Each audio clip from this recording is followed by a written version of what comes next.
This video is sponsored by Squarespace, the best way to create your website.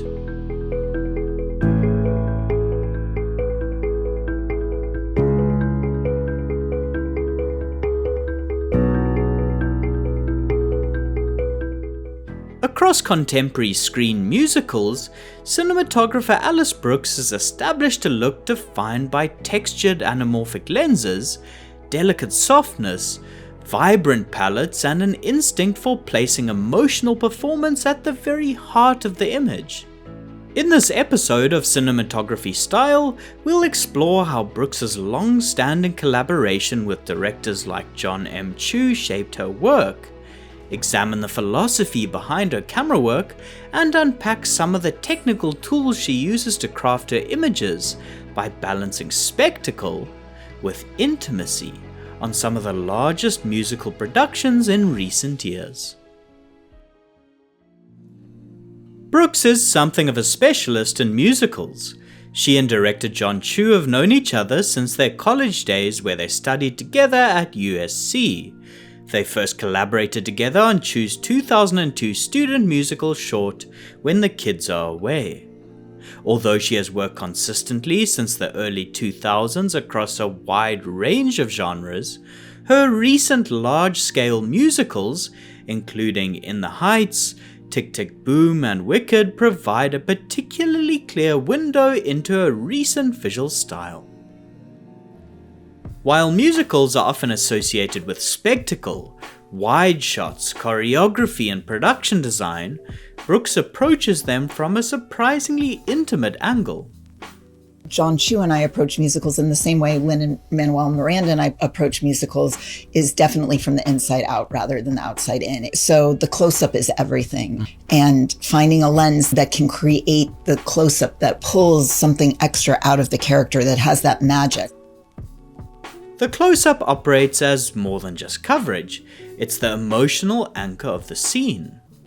These close-ups can feel isolating and melancholic, or bright and euphoric, but in each case they reinforce the emotional state of the character. She often center frames her subjects within the wide 2.39:1 anamorphic frame, which she favors, using negative space alongside the outside edges, or positioning characters within shapes or objects to create a proscenium-like frame that subtly draws the audience's eye towards them. The extra width of anamorphic doesn't just accommodate wide shots of grandiose sets and choreography, it also intensifies singles.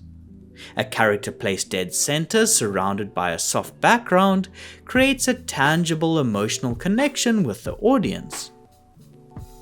These emotional associations extend beyond framing into color. For example, in one of the penultimate songs in Wicked, she used a cool and warm color palette, which she felt had specific emotional connections and significance to the characters. Use two colors. We use a moonlight color, which is this blue, which is the color of Glinda and Elphaba's love. And then we also use orange flame, and orange is the color of Elphaba's transformation. In Wicked, color becomes a storytelling device. Beyond the overarching soft pastel rainbow palette of Oz, individual scenes are distilled into specific tonal identities. The luminance of the palette also often enforces the emotional tone. Sometimes it's bright, airy, whimsical, and happy, while other scenes play out in darker, cooler, more mournful tones. Similarly, In the Heights carries a warm yellow and red brick sun-bounced glow that reflects both the place it's set in, as well as the warmer, joyful tone of the story. Maintaining the continuity of these palettes isn't easy. It can be a logistical and creative challenge, especially on the Wicked franchise films which were shot in a single block of simultaneous filming. Maintaining continuity of evolving looks across 2 different movies and 17 sound stages at 3 different studios around London required precision. To manage this, she borrowed a technique from animation, the color script. For each scene, she compiled reference imagery from still photographs of light studies, concept art, or early test shoots, like a mood board. She then distilled each scene down to a single representative frame. These images acted as visual anchors for color, contrast, and tone.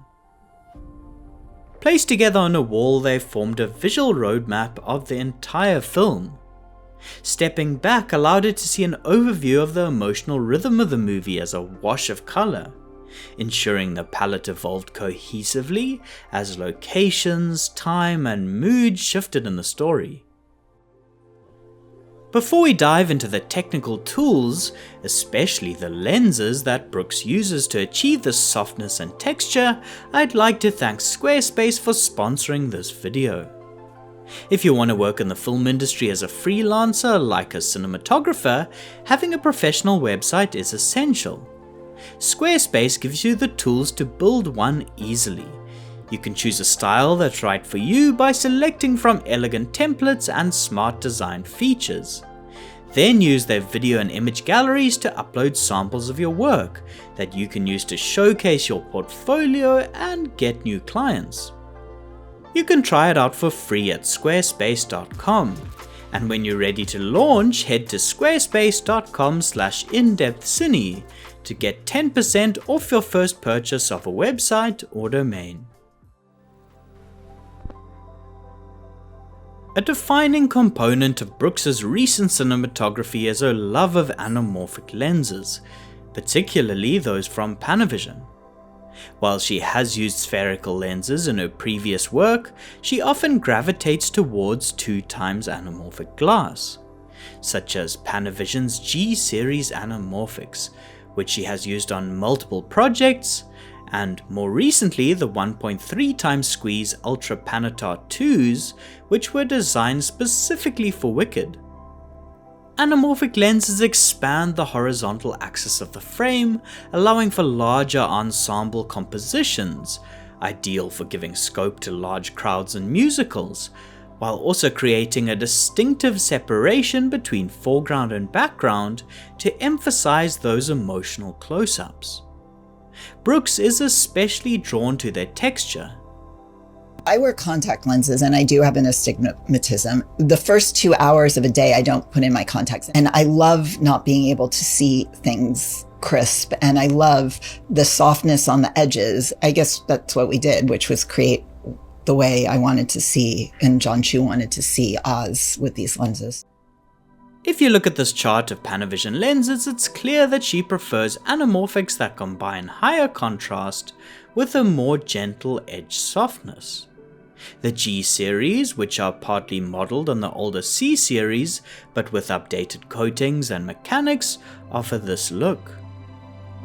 For Tick Tick Boom, she worked with in-house lens guru Dan Sasaki to customize a G series set, creating an artistic version which she could use for the apartment interiors. These lenses introduced more pronounced sagittal astigmatism, a soft smearing of focus that falls off towards the edges of the frame. This subtly pulls the viewer's eye towards the sharper center sweet spot where characters are often placed, resolving images with a subtle tunnel vision effect. On Wicked, she used 1.3x Ultra Panatar lenses across both films to maintain continuity. Again, Sasaki customized them, this time creating different colored warmer amber flares instead of the typical blue. This warm shift better suited the tone they were after, and not having a blue flare prevented clashes with the many greens in the palette. This set also introduced more of a 2x style distortion and fall off, steering the 1.3x lenses away from a cleaner spherical look. Shooting these lenses wide open at t2.8 helped get the most out of these optical characteristics. Beyond flares, which are caused by shafts of hard light hitting the lens directly and reflecting around the glass, she frequently employs a veiling glare. This is where light enters the lens less directly and scatters inside it to lift the black levels and introduce a soft haze. Highlights glow and gently bleed into shadows, enhancing the dreamy quality. To further emphasize the softness, she often uses quarter glimmer glass diffusion filters. She typically exposes scenes on the brighter side, and is happy letting highlights like bright windows or backgrounds in full sun sit at the high end of the curve, or even clip a bit from overexposure. This blowing out is softened by those diffusion filters or that veiling glare we mentioned. Brooks typically pairs these lenses with digital cinema cameras, such as the large format Alexa 65 on Wicked, or the Panavised Red Monstro, the Millennium DXL2 on Home Before Dark, In the Heights, and Tick Tick Boom, capturing high-resolution negatives that still retain a gentle textured finish. Lighting large-scale musicals demands both theatricality and precision. She integrates practical lights directly into production design wherever possible, whether that means rigging film sources onto the soundstage set, using fluorescence in a shop, or using tungsten or RGB tinted stage lights. When shooting in a studio or for exteriors, she's used large sources to mimic or add to the sunlight, backlighting characters with Dino lights, T12s or 20K mole beam projectors rigged to studio ceilings or high in the sky from cranes. To provide a soft, color-adjustable ambient illumination that covers large areas of space inside studio sets, her team rigged Quantum 2s, which are 4x4 soft LED sources overhead, softening the light even more by sending it through magic cloth diffusion textiles. For another scene, she used the same concept by shining LED panel sources like the Quantum 2s and Sky Panel S60s through resin set walls from the production design team, which also acted like a diffusion layer.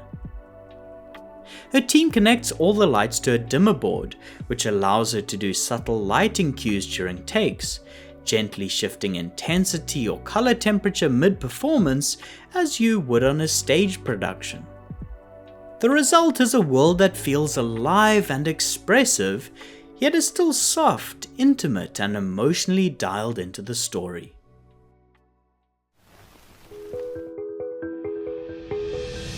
Alice Brooks's cinematography demonstrates that spectacle and intimacy aren't opposites.